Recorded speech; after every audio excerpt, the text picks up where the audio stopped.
नमस्कार विद्यार्थी मित्रांनो, स्वागत आहे तुमचं गणित शिकूया या यूट्यूब चॅनलमध्ये. विद्यार्थी मित्रांनो, आपण इयत्ता 8वी गणित यामधील प्रकरण 10वे बहुपदींचा भागाकार या प्रकरणाच्या अभ्यासाला आजपासून सुरुवात करणार आहोत. त्यामध्ये आता सुरुवातीला आपण आजच्या व्हिडिओला सुरुवात करूयात. आणि त्यामध्ये आपण आता हे बघणार आहोत की आधी मागच्या वर्षी आपण बैजिक राशींवरती गुणाकार, भागाकार, बेरीज, वजाबाकी या क्रिया बघितलेल्या आहेत. तर आपण त्याचीही इथे काही उदाहरणं त्यांनी आपल्याला दिलेली आहेत, जी तुम्ही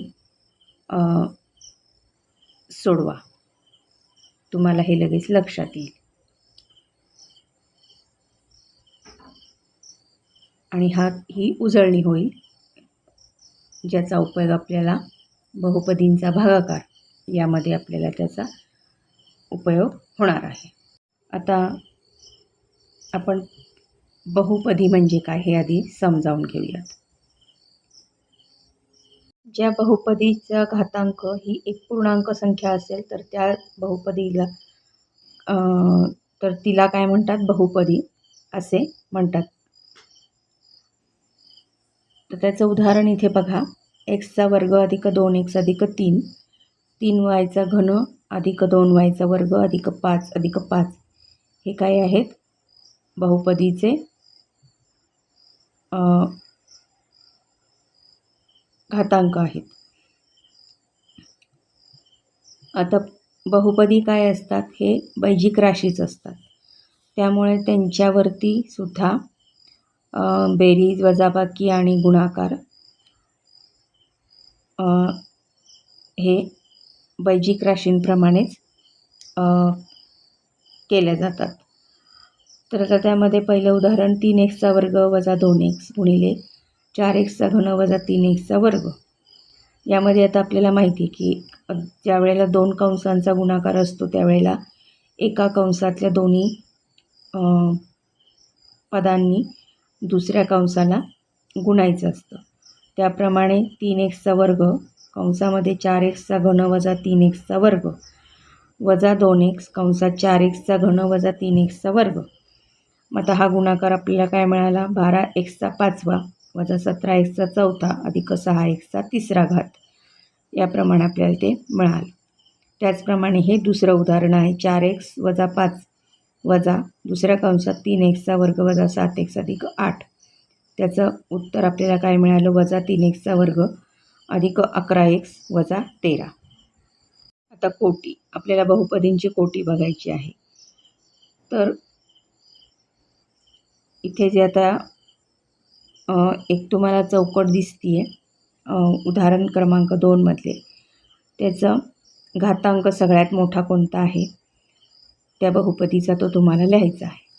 मग आता इथे पहिल्या उदाहरणामध्ये बघा काय आहे, 3x वर्ग अधिक 4x. यामध्ये 2 ही कोटी सर्वात मोठी आहे, ती आपण लिहिली. एक्स तसाचं हे म्हणजे एक्सची कोटी किती आहे, 1 आहे. ती 1 आपण असं कधी लिहित नाही म्हणून नुसता एक्स लिहिला आहे. दुसऱ्या उदाहरणात 7x घन अधिक 5x अधिक 4x पाचवा अधिक 2x वर्ग. आता यामध्ये आपल्याला जो सर्वात मोठा घातांक आहे त्याप्रमाणे आपल्याला ते उदाहरण आधी सरळ रूप व्यवस्थित लिहून घ्यावं लागणार आहे. मग इथे सर्वात मोठा घातांक कोणाचा दिसतोय, 4x पाचवा घात. मग त्यानंतर अधिक 7x तिसरा घात अधिक 2x दुसरा घात अधिक 5x याप्रमाणे उतरत्याप्रमाणे आपल्याला ते घातांक आपण लिहून घेतले. आता सर्वात मोठा घातांक काय आहे, 5, म्हणून त्या चौकटीत आपण 5 हा आकडा लिहिला. म्हणजे ज्या बहुपदीचा घातांक सगळ्यात मोठा असतो तिला त्या बहुपदीची कोटी असे म्हणतात. इथे मला हे समजले, त्यामध्ये काय आपण म्हणू शकतो, काय समजलं आपल्याला, आपण काय शिकलो की ज्या बैजिक राशींच्या मध्ये ज्या बहुपदीचा घातांक हा काय असावा लागतो, एक पूर्ण संख्या असावी लागते. आणि दुसरं आपण दुसरं विधान हे शिकलो की जो सर्वात मोठा घातांक असतो ज्या बहुपदींमध्ये तो काय असते, ती त्याची कोटी असते त्या बहुपदीची. आता इथे आपण एक उदाहरण बघूयात.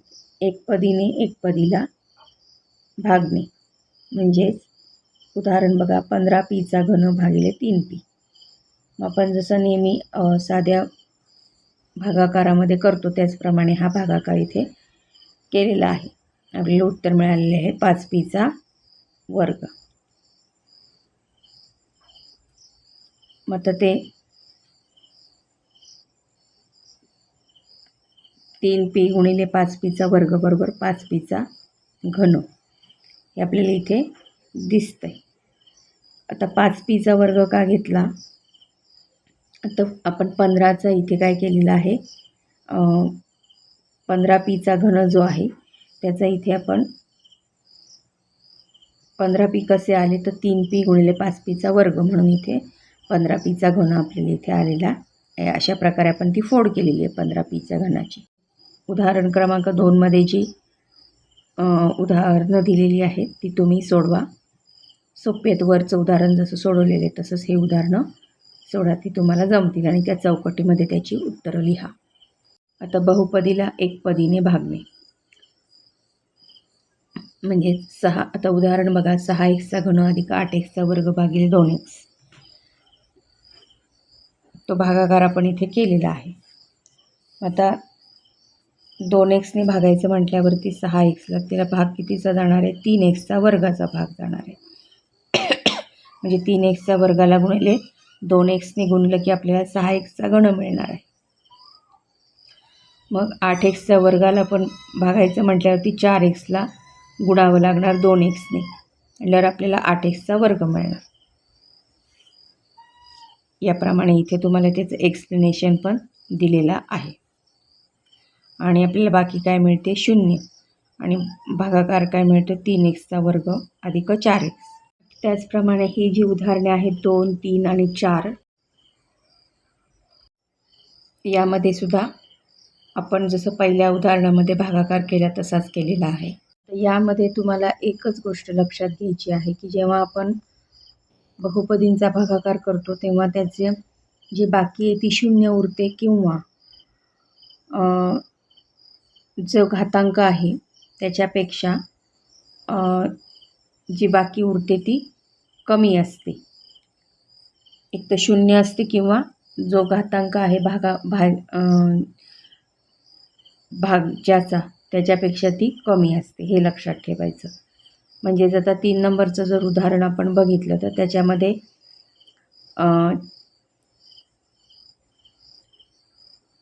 4p ही काय आहे त्याच्यामध्ये बाकी आहे.